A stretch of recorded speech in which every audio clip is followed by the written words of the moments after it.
Hey, hi there. Hi, Lisa. How are you? Hey, good. I was having a little trouble getting in. Yeah, I couldn't find it either. I found it, but it wouldn't let me in. So, oh well, it finally let me in. Yay. Yeah, you're here now. It's awesome. It's great. So Yeah, good to see you. good to see you too, and good to see everybody over in the chat. Hi, all you guys. Hey, Adam Hart. Hi. Hi, Kate. Hi, everybody. Yeah. Well, I think it's time to start then, right? Let's go for it. Let's do it. Yeah. Nice crowd too. Got like 31 people. Hello, everybody. So glad you're here.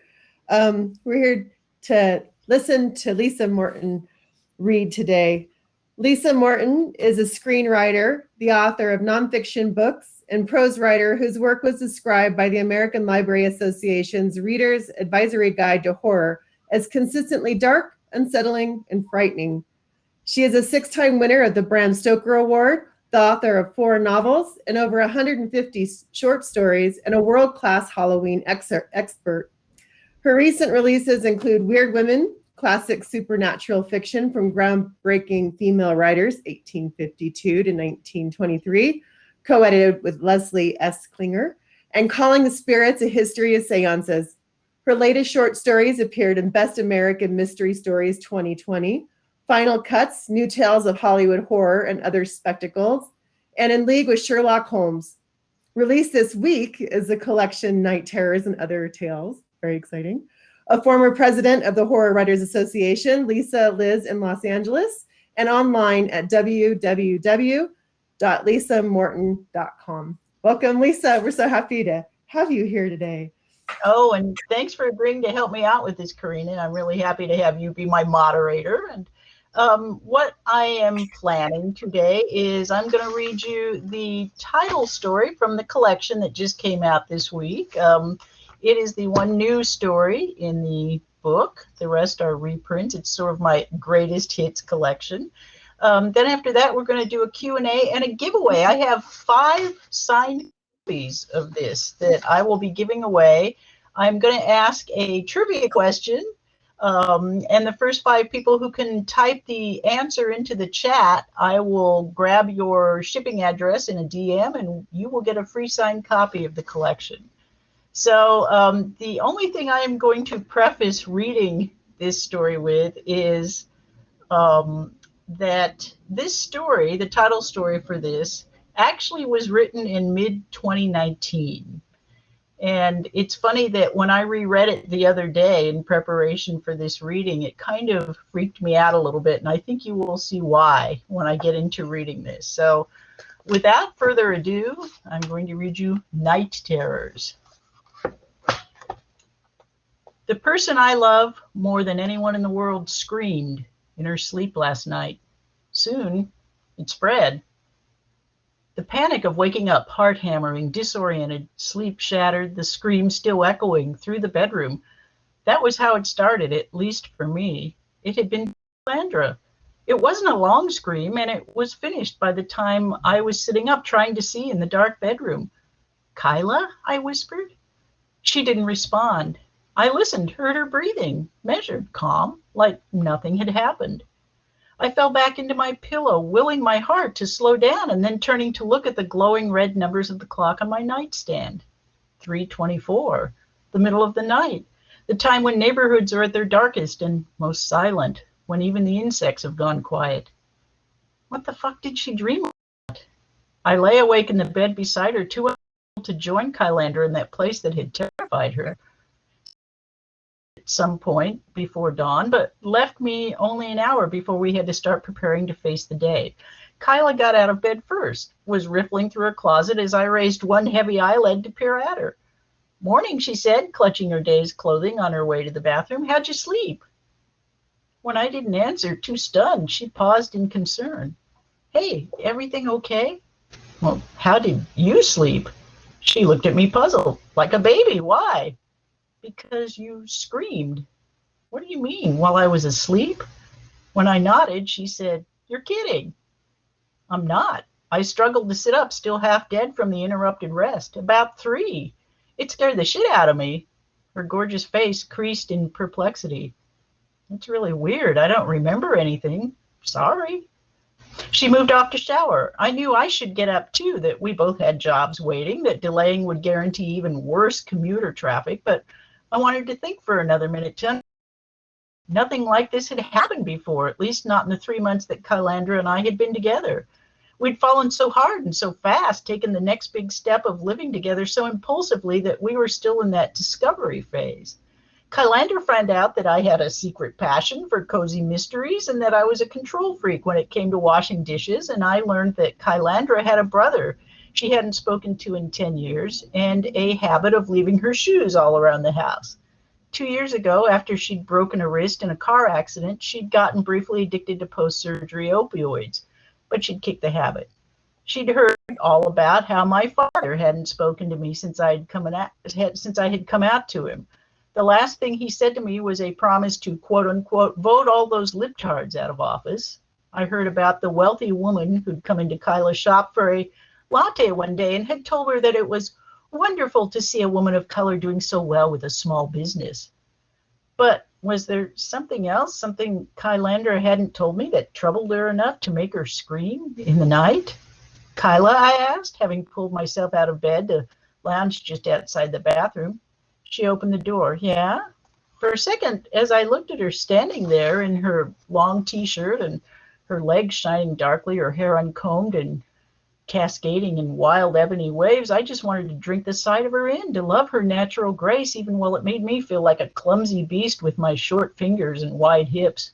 Then I remember why I'd followed her to the bathroom and asked, "You don't have any history of stuff like night terrors, do you?" She frowned, but reached out for me, and I let her. "Oh, baby," she said into my hair, "this really got to you, didn't it?"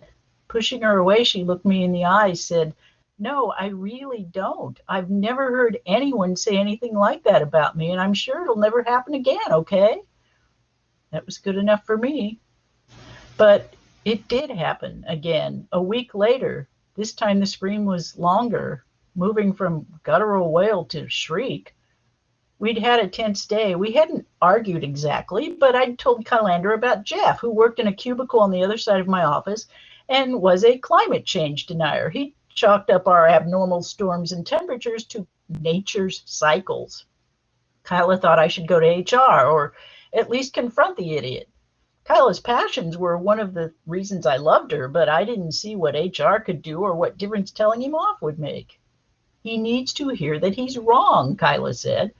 "But me telling him that isn't going to make him change his mind." Kyla shrugged, looked away. I knew she was disappointed. We barely talked the rest of the night. The scream came later, 5:23 this time, just before dawn. I was sitting up and staring as she trailed off. When it was done, she sighed. Her breathing fell into sleep's rhythm again. I didn't even try to go back to sleep. Instead, I got up, checked the whole house, found doors locked and windows unbroken.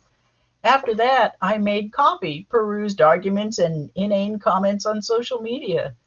Kylandra found me that way, seated at my desk in the corner of the living room, playing at the computer when she came out in the morning. "What are you doing out here?" she asked, heading for the kitchen. "I couldn't sleep. You screamed again." She paused in the doorway, turned to look at me, irritated, as if she didn't believe me. "Shannon, are you sure you weren't just dreaming?" I laughed, a bitter bark. This one was long. "You were still screaming when I woke up. I listened until it stopped, and you just went back to sleep." She stared at me for a few seconds longer, until I felt my own annoyance rear up. "I am not making this up," I told her. I didn't say you were. I don't know." She turned and vanished into the kitchen. At work, I spent my lunch break Googling a phrase I'd heard tossed around but didn't really understand. Night terrors. They were a disorder of deep sleep, more common in children. In adults, they could indicate anything from medication issues to stress in a relationship. God, was she screaming about me? Had I made this happen? Something else came up in my search. A social media influencer was living with someone who'd recently developed night terrors. I shivered with recognition as I read about waking to a scream in the middle of the night and then finding out that her partner not only didn't remember, but doubted. The post talked about her partner's history of night terrors as a child, though. Kylandra didn't even have that, or so she'd said. I wondered how much I really knew about her. She told me she never suffered from night terrors, but what if she had and didn't remember or didn't even know? What if she'd had them before as an adult and was too embarrassed to admit it? What else didn't I know about her? How much can we ever really know about another person? The next one came 2 nights later. I don't want to say I was used to it. I still jerked awake, heart trying to break free of its cage, but I got a few hours of sleep after. I didn't even tell her about it. That afternoon at work, I noticed that my friend Patty, who worked in accounting at what Kyla called the big faceless firm, looked exhausted. You okay? I asked as we both poured coffee in the employee break room. She sipped and then shrugged. She looked haggard, gray places beneath her blue eyes. It's Hank, her husband. This'll sound really weird, but he's been screaming at night in his froze. My own cup paused on my bottom lip. She went on. Scares me to death, but he doesn't even remember it in the morning. In fact, he says he feels great. Lowering the bad instant coffee, I said, do you want to hear something weird? Kylandra, my girlfriend, has been doing the same thing. Patty stared for a second before asking, the whole thing? I mean, with the screaming and then not remembering in the morning? I nodded. Patty gulped down the rest of the coffee, tossed the paper cup into the trash, and said, okay, now I'm freaked out, and left the break room. I made to absolutely no one. That night I woke to a scream, but this time it wasn't from Kylandra. It sounded like it came from the house behind us. I knew the neighbor there was an older lady named Paloma. I got out of bed, pulled on a sweatshirt, wandered out into our backyard. My little 2-bedroom house was in the foothills, so my backyard sat slightly above Paloma's. I stood listening, waiting, and heard a door open. It was her. It was her rear sliding door, even though it was 4 a.m. and cold, and she stepped out into the night wearing nothing but a flimsy nightgown. She was barefoot, her face frozen. I watched as she walked across the yard, her head barely moving. Sleepwalking. It had been cited as a common accompaniment to night terrors. Paloma turned in my direction, walking forward, not seeing me, not seeing anything, including the thick wall of rose bushes set against the fence that divided our properties. She was going to walk right into them. I called out, Paloma! She paused, inches from those thorns. Go back to bed, Paloma, I said. Without waking, she turned and walked back into her house, not even closing the door behind her. Shivering, I went back into my own house, downed a shot of tequila to fight the chill, tried not to imagine what might have happened to the 70-something with skin like tissue if I hadn't been there. When I told Kylandra about the incident with the neighbor, she peered at me for a long time before saying, Shannon, maybe I don't know, sleeping pills? She didn't believe me. But she still, or she had enough to run her shop. She even laughed as she stepped out the front door. We talked about the morning's news, a new war with a country we barely knew, but she'd shrugged it off with a tossed aside of boys will be boys. I'd never seen her so happy. The same couldn't be said for me. I was seriously sleep deprived, edgy, seeing things at the periphery of my vision that weren't there. Judging from the number of accidents I passed on the way to work, I wasn't alone. It was hard to focus on something as mundane as a job. Numbers jittered and frayed on the computer screen. At one point, I found myself in the supply room, staring at a wall until someone asked, did you need something? I had, but I'd forgotten what. There were others like me. Patty moved with half-lidded eyes and heavy limbs, like me. And then there were those who chirped, whose steps were light and quick. They're screaming at night, Patty muttered to me as we wearily eyed a small clutch of them, chattering together in the break room. Have you tried to wake one of them up? I turned to look at Patty. No, I read that you aren't supposed to. Doesn't matter anyways because you can't. I tried with Hank, but you can't, she said, watching our coworkers as they left the break room, nearly gleeful. Why were they enjoying life and I wasn't? Why couldn't I be the one shrieking at night, never knowing, waking up in the morning apparently purged of whatever troubled me, rested and calm? Why? I whispered, but my friend heard me. I keep wondering that too, Patty said. I asked Hank that last night, and you know what he said? If the world's breaking down, why shouldn't we? Kylandra's scream that night was truly terrifying. It left me shaking and shaken and wondering if I'd ever be able to sleep again, wondering if I was damned to stagger through my days in this haze of exhaustion. I got up, dressed. I wanted to leave the house, drive somewhere far away, bury myself in a cave, leave all of this behind. But instead, I went for a walk. Even though it was the middle of the night, chilly and dark out, I wanted to walk as if I could burn off the effects of my loved one's screams. The night's coolness at first felt good, renewing, like diving into a shadowed pool. I took long strides, walking fast, anxiously, looking up into a sky only slightly reddened by its layer of smog. Before I'd gone 3 houses, I heard screaming. I remembered that neighbor. His name was Ernesto. He was a middle-aged Filipino man with a wife and 2 grown children who visited on weekends. He'd once helped me put new windshield wipers on my car when he saw me struggling to figure it out. Now he was in his bedroom, screaming. But he wasn't the only one. Screams echoed up and down the street, passing beneath the sodium street lamps like spirits. A lot of them. I stopped, my desire to walk instantly drained. Shrieks of terror, bellows, echoing up and down the avenues of my quiet little suburban neighborhood. Bushes near me rustled. I stood there, paralyzed, watching as Paloma emerged from her roses covered in bleeding thorn pricks. I should have tried to help her, but instead I panicked and fled back to my own house, where I stuffed as much tissue into my ears as I could and cowered under a blanket. I saw Ernesto the next morning. He was watering his drought-resistant yard as I drove past on my way to another meaningless day in my worthless job. He waved, and I pulled the car over. "Hey, Ernesto."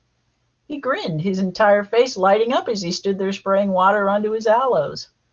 "Hey, hi, how are you?" "I'm fine," I answered, before asking, "How's everything with you?"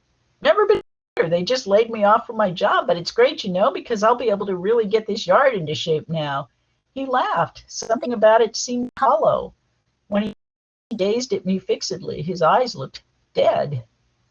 "Gotta get to work," I said, offering a half-hearted wave as I drove off again.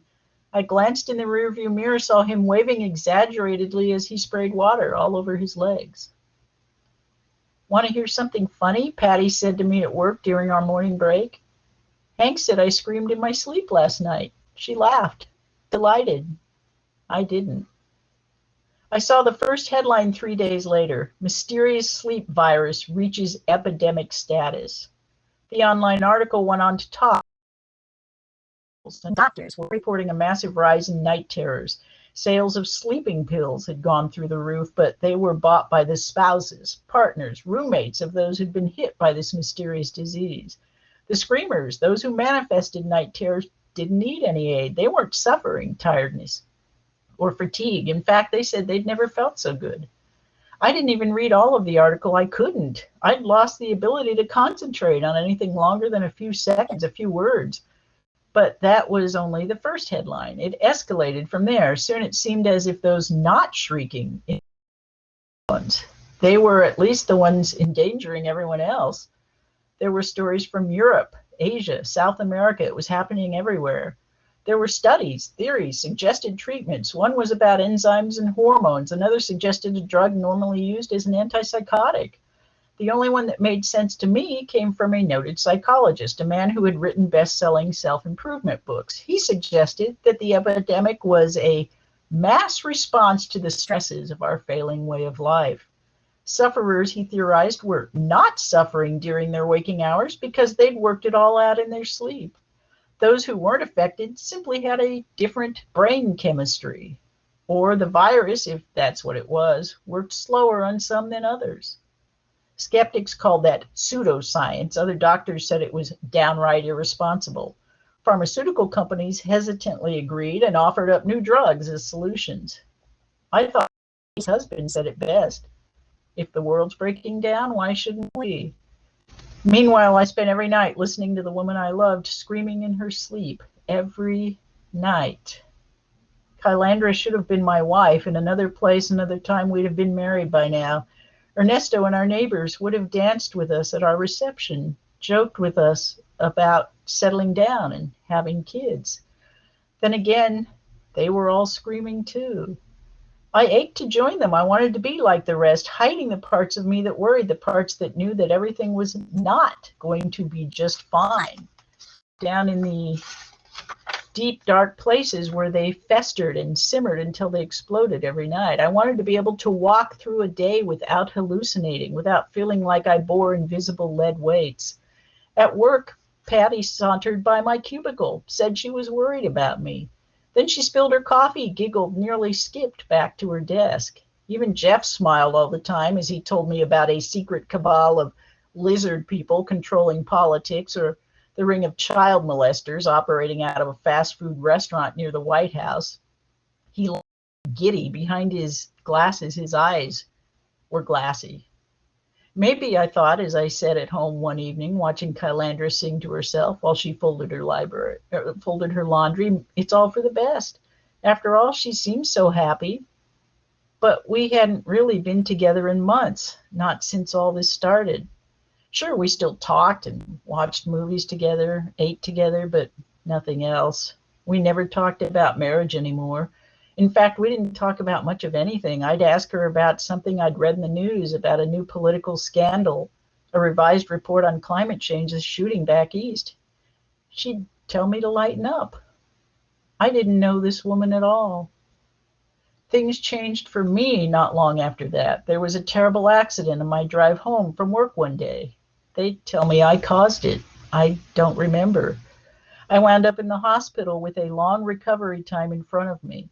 They gave me drugs to ease the pain of broken bones. I began to heal. The first few nights in the hospital, I heard screaming from nearby rooms, but stopped. It's like the whole world is righting itself at last. All right. That is nice. Wow. That's amazing. That's amazing. Thank you so much. Wow, that's awesome. So I was looking, like, you've been called like one of the best writers working with dark fantasy, and you've been writing for 3 decades. And I'm just like wondering how you can like pick which story. How do you pick which stories? And we're going to be taking questions, you guys. So if you want to start typing your questions in the chat bar, we can ask Lisa all about her process and anything you want to ask her. But I was kind of curious. I wanted to get started off by how do you pick like which stories you're going to include? You mean in the collection? How did I pick which one? That was hard. Yeah, it was not easy. I tried to kind of balance things that I knew were frequently reprinted with things that were a little bit lesser known, almost like an album's deep cuts. There are certain stories that I've always really liked that for some reason haven't been as reprinted as certain other stories. So I also wanted to include all different kinds of subjects. About the only thing I consciously left out of here a little bit were Halloween stories, because I do have another collection which is all Halloween themed fiction. I've written so much of that. So this is almost completely non-Halloween fiction, and yeah, it was a very difficult process to choose which stories would go in. And this was the only original one, right? All the others are collection. Yeah, that's wonderful. The I see it. Q&A chat. I was looking in the, here we go. So Barbara has a question. Barbara says, the world is breaking down. Why shouldn't we, in quotes? So timely for our pandemic world. Was Invasion of the Body Snatchers an influence? No, I'm trying to remember where did this. Oh, I do remember what the genesis of this story was. This story came from my partner, Ricky, telling me that I screamed in my sleep one night, and I had no memory of it. And that was so disturbing to me that was the genesis for this story. And what, as I mentioned in my lead-in to reading the story, this was written in 2019. And when I reread it recently, I was like, oh my God, it feels like it's about the pandemic. Everyone's going to think I wrote this 2 months ago as some response to the whole COVID situation. And it's so strange that I didn't at all. That was still in the future when I wrote that story. So, wow. Yeah, that's really wild, isn't it? How things kind of like will flip and turn around. Wonderful. Andrew has a question. He was wondering, do you prefer writing in the first, second, or third person perspective? Big hugs. that's a really good question. I don't have a preference for any of them. Obviously second person is difficult to do, right? It's hard to write a whole story addressing you. I think I've done it once or twice, but it's not easy, and it tends to be a difficult read for me, at least as a reader. But in terms of first and third, I don't have a real preference for that. I kind of let the story dictate to me what the voice is going to be on it. I think it's possible I may have at one point started this story in third person and then was probably like a third of the way through it before I realized this woman really needs to tell us her story herself. So it gives you brings you a little closer, right? From first instead of close third. It's just that interior. Wonderful. That's so cool. I've been seeing a lot of that too. People asking about first and third person. Brian Matthews asks, what is your ideal length for a story, or is there one? That is, I wish I was better at longer things, at novel length stuff. My brain tends to be wired to put things out quickly. And I've done 4 novels, but I'm kind of struggling to get a 5th one out there at this point. And I really love the short form. It's a little bit of an addiction for me, I think, and it's hard to break out of that and think longer form for me. Especially right now, because I have a podcast that's going to be debuting in a couple of months called Spine Tinglers. And it's going to be a thing where each week it'll be a weekly podcast that will feature a new short story from me that's read by a quote unquote celebrity reader. And we've already, the producers have already recorded about a half a dozen of these. They've got some really fun people reading them. They've got people from the X-Files, people from American Horror Story.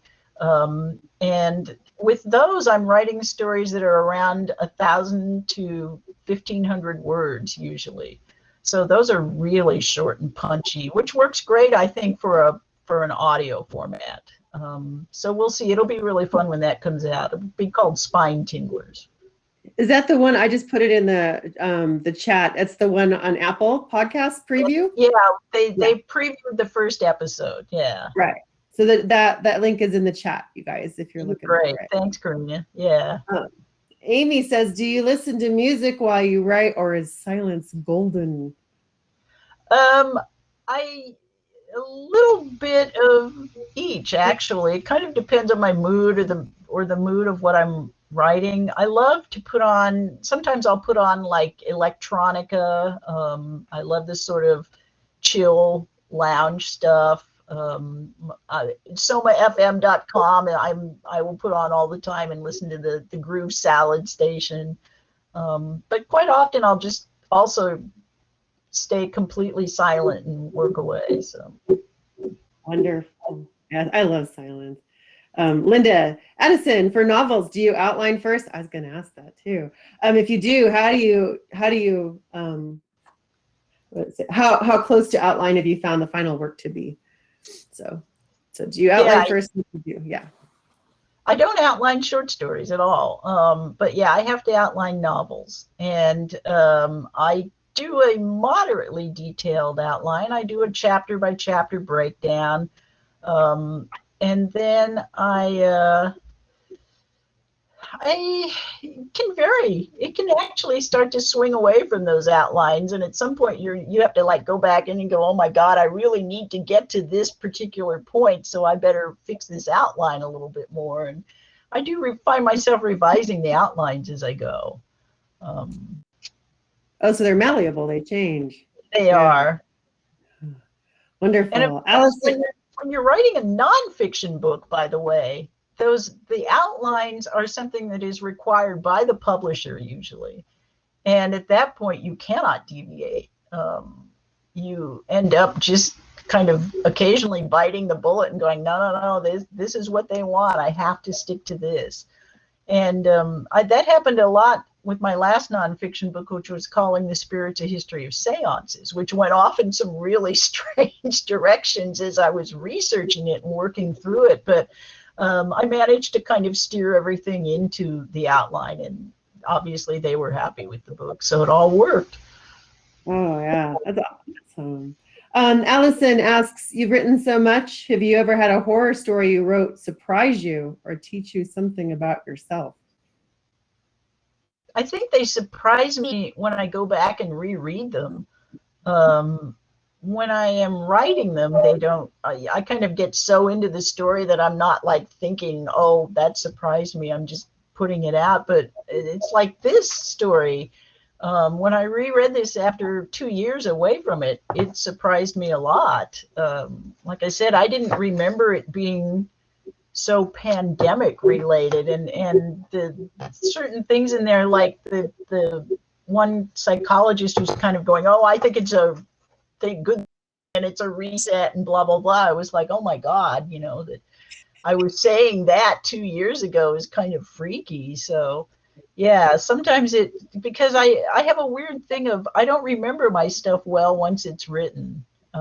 So then if I ever have to go back and reread it, it's sometimes like a whole new thing to me. Wow. Yeah, you've written a lot. Mimi says, she says, your Wikipedia page says you were a model maker on Star Trek, the motion picture, exclamation point. Can you talk about that and how or why you transitioned to writing? Yeah, when I was a kid, and I mean literally a teenager, I used to go to a lot of science fiction conventions. I grew up all around Southern California, and there were a couple of people that I was hanging out with at these science fiction conventions who were actually in the industry, and one of them was a guy named Greg Jean. Greg Jean, if you don't know the name, is the great godfather of model making. Absolute genius at this stuff. And he would say to me at these conventions, hey, if you ever want to come and work for me, just let me know. And so I was in my third year of film school, and this was at San Diego State. Here's a horror story into itself. So I've just completed my third year of film school at San Diego State, and we're still making like Super 8 movies. And I go to the dean of the department and I say, that's fine, but when are we going to learn actual techniques we can use to get a job in the film industry? And he said to me, don't worry about it. None of you are ever going to get a job anyways. And I immediately said, thank you, goodbye. I dropped out, and 2 weeks later, I was working for Greg Jean. So that's how I got into it. First job was Star Trek: The Motion Picture, and I worked as a model maker on V'ger on that for really just a couple of weeks, not even all that long. But it was a really fun experience for me, and so I went back and worked for Greg again on Close Encounters of the Third Kind, the special edition. And then after that, there was kind of I did a few other odd jobs here and there, but it wasn't until The Abyss that I had my next big model making job. And then I actually was on The Abyss forever. I was on that, I think, for longer than even I was on any of the movies I wrote, which I also worked on. So yeah, The Abyss went on forever. Wow. You have several screenplays in the works too, right? Like, kind of, not screenplays, but a couple of my old, or not even that old, properties have been optioned recently. So we'll see. I mean, it's the kind of thing where if they were to progress, which I never believe they will, I probably will not even be involved, right, at least not right off the bat, as a writer, as much as I would like to be. So we'll see. that's quite the gamut of skills, right? I mean, screenwriting and nonfiction and novels and short fiction, and that's just a lot to juggle. That's a lot to juggle. So Ben was going back to your new anthology, which is released today, right? It was released for the conference. And Ben was asking, when you composed this particular anthology, when you did Night Terrors, did you try to find a common thread like you did with your Halloween collection? I broke it into chunks. It's fun that you would ask that, because I actually did, if you can see some of the table of contents, you'll note that it's broken into little segments. And the little segments are monsters, the psych ward, mad science, bad magic, and the unnameable. So there were certain connecting threads between a few of the stories. So I thought it would be fun to kind of put them in these little sections. Speaking of monsters, Headless Horseman? Yes. I am, yes, Karina is referring to the fact that I have a Headless Horseman story in the forthcoming Classic Monsters Unleashed anthology, which will be a really fun book. And I was one of their invited authors, and I'm still feeling slightly guilty over the incredibly strange Headless Horseman story I gave them, which is, I will tell you only that it's called Hacking the Horseman Code. So it's a very strange take on the Headless Horseman. It's cross-genre, among other things. And so you were when I was reading your bio, it was talking about mystery, and when we talked for the StokerCon, did you guys get your book? So with in Lisa's interview, you were talking about moving more and more into mystery. How is that difficult, moving genres like that? Not a. It is and it isn't. The part that is not difficult is writing the stories. Mystery and horror are not that far apart to me in some ways. So writing the stories is not difficult. Selling them is like starting from scratch for me, because I don't know a lot of people in the mystery genre the way I do horror. I know some, and they have been very helpful. But I am, with mystery stuff, I'm kind of going slush pile routes like every other new writer in the genre. And it works. I mean, I joined MWA. I sold a story called Whatever Happened to Lorna Winters to their MWA anthology Odd Partners. And then that story was picked up for Best American Mystery Stories 2020, which absolutely floored me. When I got the email announcing it, I really thought it was a very good hoax. It took me a while to realize, oh my God, this is actually real. So mystery, yeah, is something I would like to move a little bit more into. Yeah. Any more questions? Oh, here we have one from Andrew. What's the most common question you get asked at the Iliad? Oh, it's going to be so disappointing, Andrew. I'm so sorry. The most common question is, can I use your bathroom? Oh, yeah, that's awesome. So Spine Tinglers is coming up, and you have more nonfiction coming up, right? You're doing a Weird Woman too, right? I have the first book. We just did the final pass on the galleys for that. This one covers 1840 to 1925, and our 1925 story I'm so thrilled about. It's Zora Neale Hurston. And it turned out that her first short story, which went into the public domain this year, was a horror story, and it's killer. It's called Spunk, and it's such a great story. So that will be closing the second volume of Weird Women, and that book will be out in the fall. I can't wait. The cover is so incredible.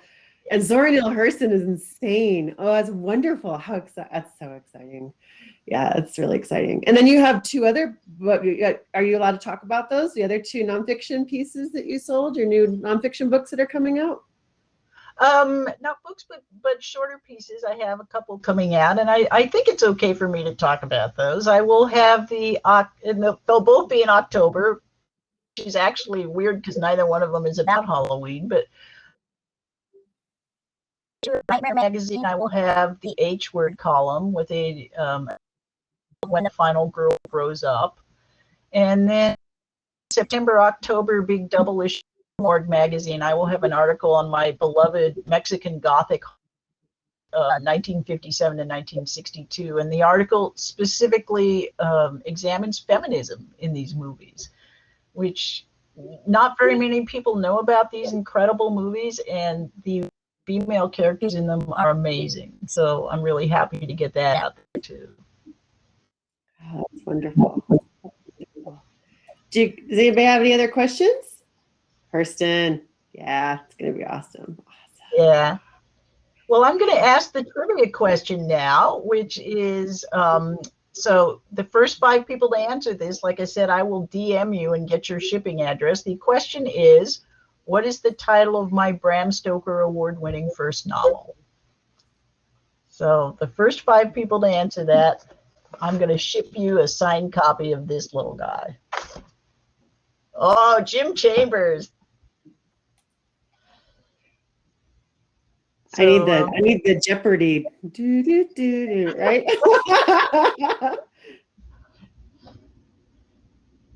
See?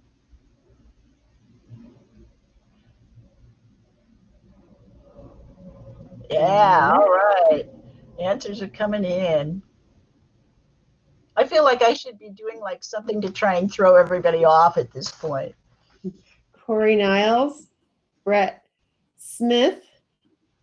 Linda says, I ordered the new collection. She's going to let someone else win. Oh, thank you, Linda. Amy. All right. I think I see 5 there. That's 5. I've got it written down too. Wonderful. So what's it like? And first of all, thank you so much for all the years that you have given to HWA as president and all the stuff, all the work you have done behind the scenes for HWA, for everything you've done. It's just such a pleasure to see you on this side. What's it like being the guest of honor? It's really, really great. It's so gratifying on so many levels.